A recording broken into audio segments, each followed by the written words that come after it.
আসসালামু আলাইকুম। আশা করছি সবাই ভালো আছেন। আজকে আমি চাল কুমড়া দিয়ে চিংড়ি মাছ দিয়ে রান্না করেছি। আমি সেই পুরো রেসিপিটা শেয়ার করব। রেসিপিটা খুবই সহজ আর স্বাদে অসাধারণ। চলুন তাহলে শুরু করা যাক।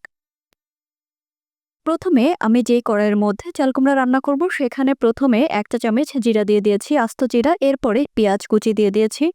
এরপরে এখানে আমি ছোট চিংড়ি মাছ দিয়ে দিচ্ছি। এরপরে খুব ভালোভাবে ভেজে নিচ্ছি। এরপরে আমি এখানে হলুদের গুঁড়া দিয়ে দিচ্ছি পরিমাণ মতো। তারপর এখানে মরিচের গুঁড়াও দিয়ে দিচ্ছি পরিমাণ মতো। দিয়ে তারপরে একটু নেড়ে নিচ্ছি।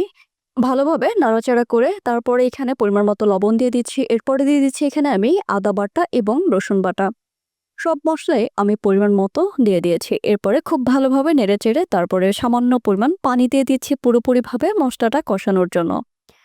দেখাই যাচ্ছে আমি কিভাবে করে মশলা কষিয়ে নিয়েছি। এরপরে মশলা যখন কষানো হয়ে যাবে তারপরে এখানে আমি কেটে রাখা চাল কুমড়া দিয়ে দিয়েছি। চাল কুমড়াটা খুব ছোট আকারে কেটে নিয়েছি। দেখাই যাচ্ছে আমি কতটুকু ছোট করে কেটে নিয়েছি। এই যে চাল কুমড়া দিয়ে দিয়েছি। এরপরে একটু ভালোভাবে নাড়াচাড়া করে আমি ঢেকে দিচ্ছি। ঢেকে চুলার জালটা কমিয়ে দিয়েছি। এই যে ইতিমধ্যে অর্ধেকটা সিদ্ধ হয়ে গিয়েছে চাল কুমড়া, আর কালারটা কিন্তু অনেকটা সুন্দর হয়েছে। এই চাল কুমড়াটা খুবই সাধারণ একটা রান্না, খুবই সাধারণ রেসিপি শেয়ার করেছি আজকে আমি। চাল কুমড়াটা যখন অর্ধেকটা সিদ্ধ হয়ে আসবে তারপরে পুরোপুরিভাবে সিদ্ধ করার জন্য আমি এখানে পরিমাণ মতো পানি দিয়ে দিচ্ছি।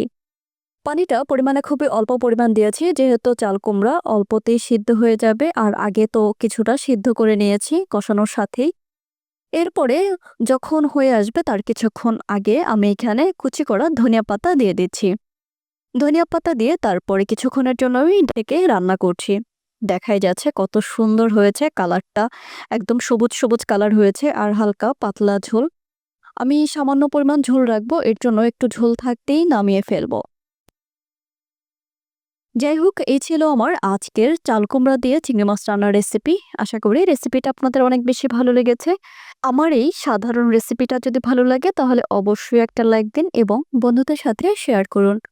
কমেন্টে জানাতে ভুলবেন না আমার এই রেসিপিটা কেমন হয়েছে। পরবর্তী রেসিপিতে আবার দেখা হবে ইনশাল্লাহ। সবাই ভালো থাকবেন, সুস্থ থাকবেন। সবাইকে অসংখ্য ধন্যবাদ আমার ভিডিওটা দেখার জন্য। আল্লাহ হাফেজ।